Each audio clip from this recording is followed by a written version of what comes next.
Some of the fleet are leaving the Canaries and ready to cross the Atlantic. We're going to leave it till tomorrow. A couple of things aren't quite ready on our boat that we're happy with, and weather-wise we still prefer to go tomorrow.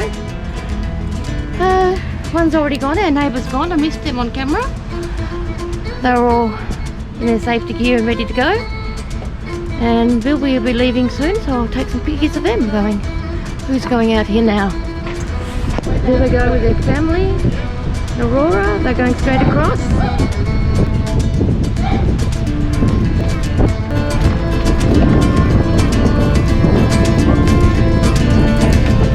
See you, Liz!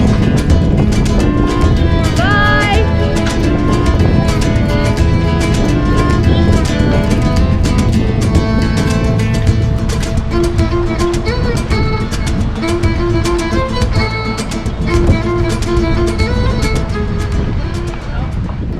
Rick, say goodbye. Yeah, look, that's a shame to be saying goodbye because I would have loved to have explored this place a lot more. Guess what though? No more timetable. No, no more timetable. Unless a weather window throws itself at us.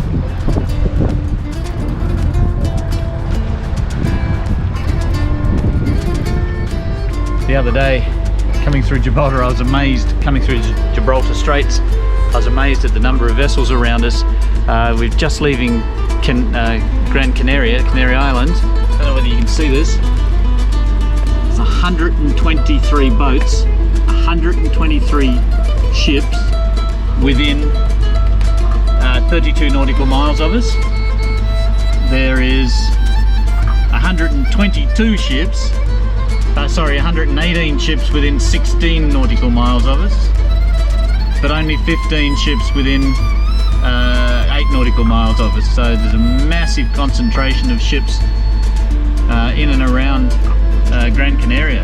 Stats to Cape Verde, so far we've been averaging 6.9, which I doubt. I think that's telling fibs. 13 volts in the system's pretty good.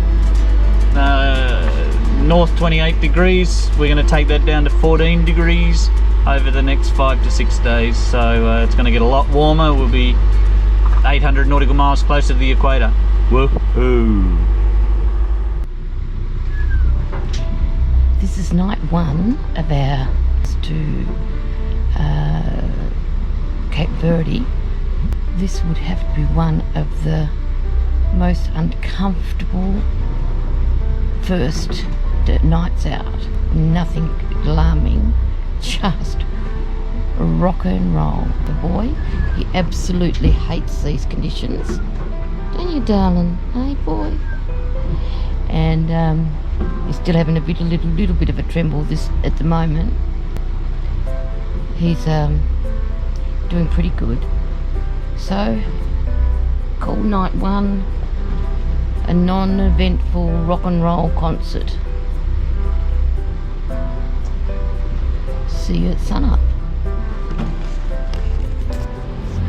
My little tent worked well. I'll probably now get one of these made.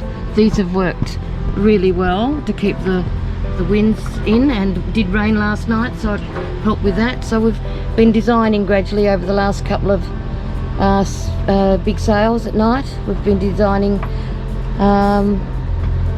what we could do and how, hi darling, how we could get something with a quick exit so we can get out of here quickly into the cockpit should we need to. I think we're probably ready to take it to the drawing board for someone to make for us. These are brand new clears, so they'll be able to use these clears. So it'll only be a bit of canvas and a bit of time, so hopefully it won't be too expensive. Maybe we can put a patent pending on that. It's a little bit of a disadvantage for the gimbaled cameras. It takes you don't get to see really how, oh no, he's right, don't get to see how rocky and rolly the boat really goes. So let's see whether he can get this on.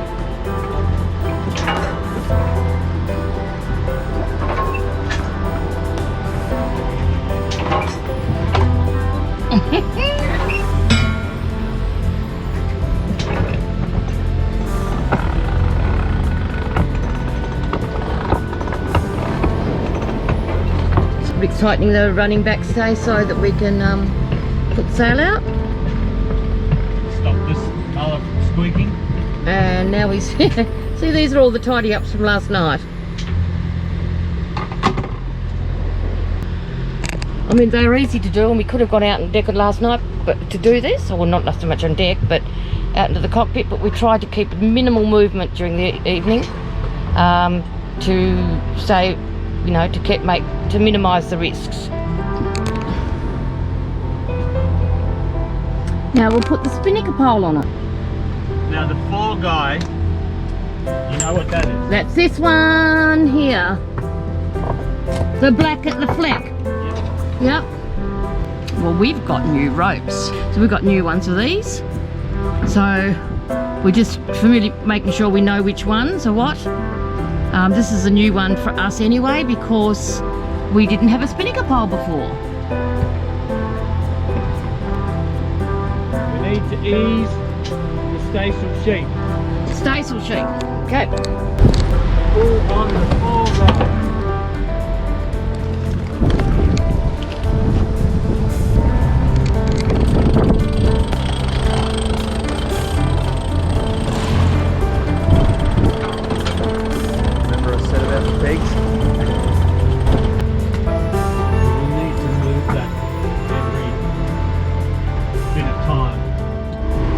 Newfangled technologies. Here we are trying to send an email. We're sending an email through our Iridium Go communications, and it looks like it's logged onto server. No incoming mail. Sending command by. Hey, looks like it's finally worked. It has only taken this poor technology fool 2 days to learn how to send an email on the Iridium Go. I did it at shore, on shore in the marina, no problems whatsoever, but out here, life wasn't connecting. And guess what you've got to do? You've got to put your phone into aeroplane mode so that you can communicate with the satellite communicator. Aeroplane mode, who'd have thunk? Anyway, this is the Iridium Go. Just a little tiny device. And that's what keeps us in touch with the outside world. We can make satellite phone calls, and indeed people can ring us, but it's hugely expensive. Well, this, guys, is the Atlantic Ocean. We're on the 27th parallel. Our Cape Verde is directly in front of us, looking out to the west, and back there somewhere is the Canary Islands. And over that way are our buddy boats, miles in front of us. So we persisted with sail and staysail, and we were only doing 3 to 4 knots. As a matter of fact, the first 33 hours we've averaged 4.7 knots, far cry from the 6.2 that I was hoping for. And we've also only done 150 nautical miles in that 33 hours. I was hoping for 150 nautical miles in 24 hours, so we're 9 hours behind schedule at the end of day 2. So hopefully we can get a bit more pressure. There's just nothing here. No, we're expecting 15 to 20, gusting 25, and we're just not getting it, which is a good thing, but it also meant that we're at the mercy of the joggling waves. So much. Lou's just prepared a beef stew in the pressure cooker, so we'll have that a bit later. It'll take half an hour to cook. So all well on board. Good morning, rise and shine. It's 7:15 GMT, which is the same time zone we're in. I'm just about to go off watch. Been on watch now for just over 3 hours. Louis going to come up, but I'm going to make a cup of tea first. Really uneventful night we're here, and it's just, I feel like, honestly, I feel like a passenger on our own boat. Salacia's just doing all the work, and I'm just sitting here watching, I don't know, just watching the clouds and the seas. Anyway, time to go and make a cup of tea for my lovely bride. Good morning. Just thought I'd show you what we're got here.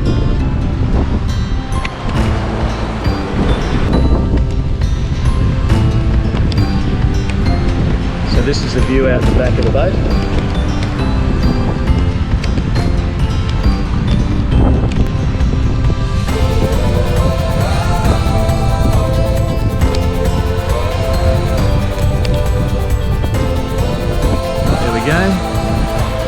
Salacia's wing on wing with only the staysail because we can't get our genoa, as you may recall, we can't get our genoa, right?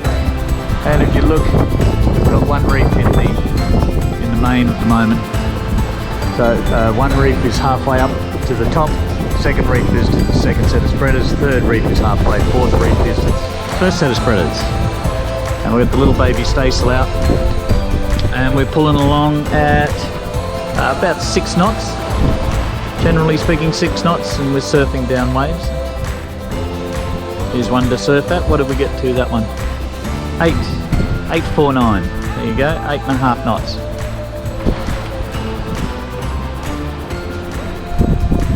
Beautiful day here in the Atlantic. As you may see, for those that are interested, I'm in short sleeves. I should be in shorts, but I'm not. I'm in tracky days, but I should probably be in shorts. Oh, I better tighten up on the spinnaker topping lift, it's a bit shy. I won't do that. Lou's down below. Right there, you can't see her, but she's down below. Her and Boy, of course. Having a snooze. They've just come off watch about an hour ago.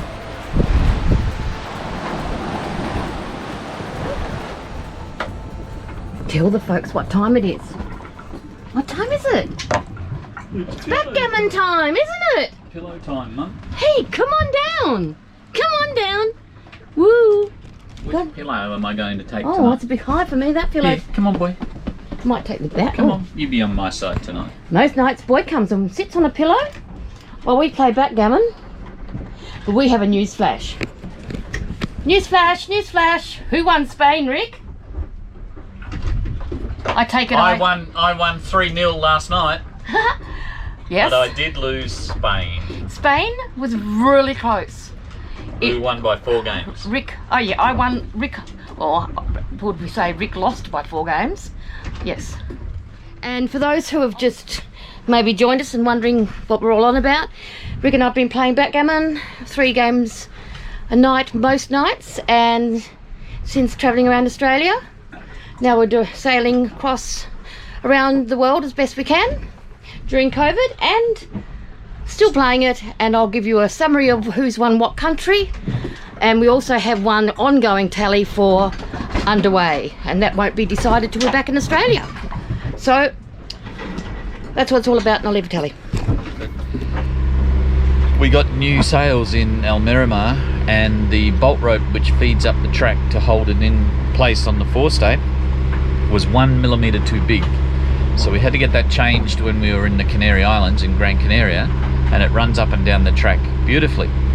But because we went for matched cutter rig sails, which are a higher cut and not quite as big sails as what we had, which were a mix and match pair, so we went for a matching pair to get more drive. Unfortunately, that's led to a thing called halyard wrap, which as the sail furls, it wraps around the forestay and has damaged the top of our foil.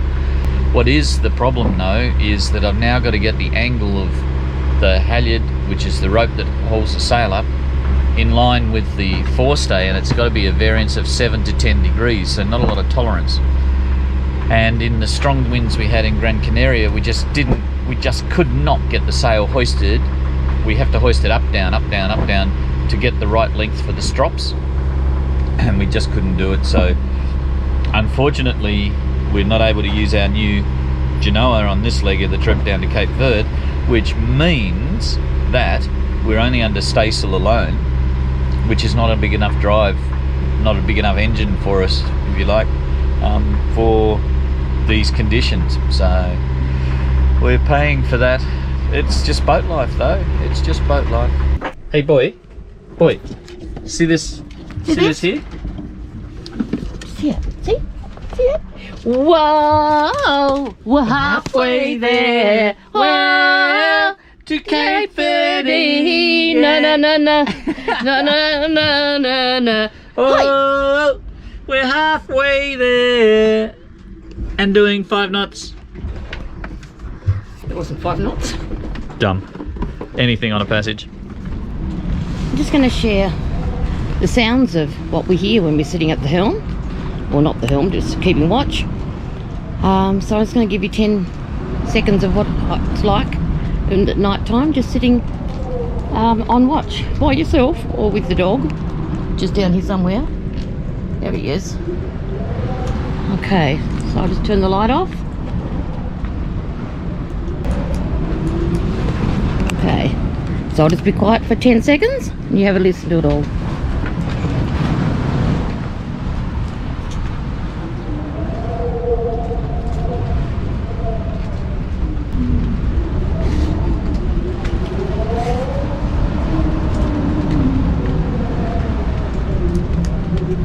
So if you're not listening to music, noises going on, then that's all we hear. But what we are getting this time is the harmonics in the rigging, so I don't think any came up in that little brief thing.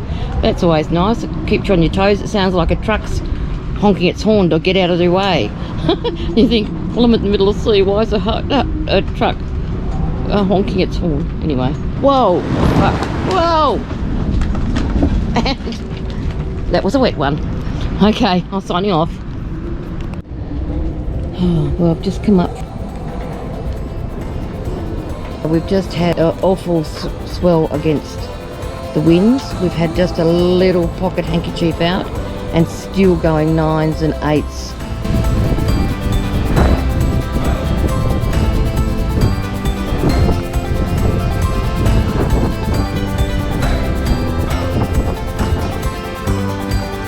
Heading into our last night. We've got 47.5 nautical miles to go and to Grenada. No, let's start it again. On our first leg of our journey across the Atlantic, we are at the last few hours. We have 47.4 nautical miles to go, approximately 10 hours, because we're travelling at an average around about the 5-something knots, and sea states really calmed down over the last 12 hours, but it's still rocky. Excuse me, it's still rocky rolling. I think Boy's going to be happy. Hey boy, are you going to be happy when we stop rocky rolling? Oh, he's not too impressed, but this is his hated, and I think I said this earlier, he really hates the rock side to side, but he has not been sick. And he doesn't even look like he's felt sick. He looks like he's felt like fed up, but not look like he felt actually unwell in the stomach. So, yay boy, overcoming seasickness. Little, sorry, fruit. Oh, God, that's what I mean. We still got the rock and rolls, and it comes up about every, ones like that come up about every, I don't know. Let's see if another one happens while I'm talking, and then you'll know how long that is. And anyway, we've travelled most of the way with just our staysail up. Winds have been up there enough not to want to put up anymore because we didn't want to go any faster. But we've had the mainsail ready to go anytime we felt we wanted to put it up for a little while. Other than that, she's been a beautiful little girl for us. So I'm looking forward to getting in at 1:30 a.m. We're just going to pull in at the fuel dock there because that's where you've got to sign in, report into the country. So we're going to sort of tie up at the fuel dock. Hopefully there's no one there, because if they're there then we've got to do the paperwork and then we've got to go to our berth. But if not, we can just pull in and wait till they start work in the morning and then do the paperwork, so we can go straight to bed. That'd be perfect. I want to show you this, but because of a safety issue going on up here. However, we're putting up our Cape Verde courtesy flag. Woo woo!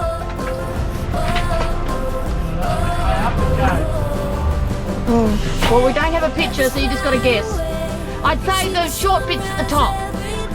Your left hand is the top of it. Yeah.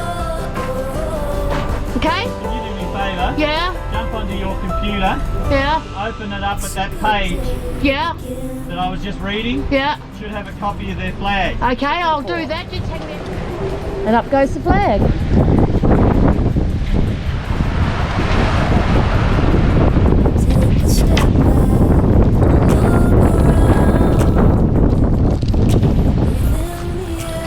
So I get to go shopping tomorrow to buy a postcard. Good luck all. That creaking is our ropes tied up to the fuel berth in Cape Verde. It's just about 1:30. 2 a.m. Well, Almost 2 a.m. it's nearly 2 a.m. and we're just having a little liquid drink. Somewhere, where's yours, darling? Oh, he's not drinking. Oh, it's only me tonight. Oh, it's empty. Let's have a little liquid celebration. And big town out there, waiting to be discovered. Okay, first thing they said, have you had your COVID test? So talk in the morning. First thing we're doing, bed.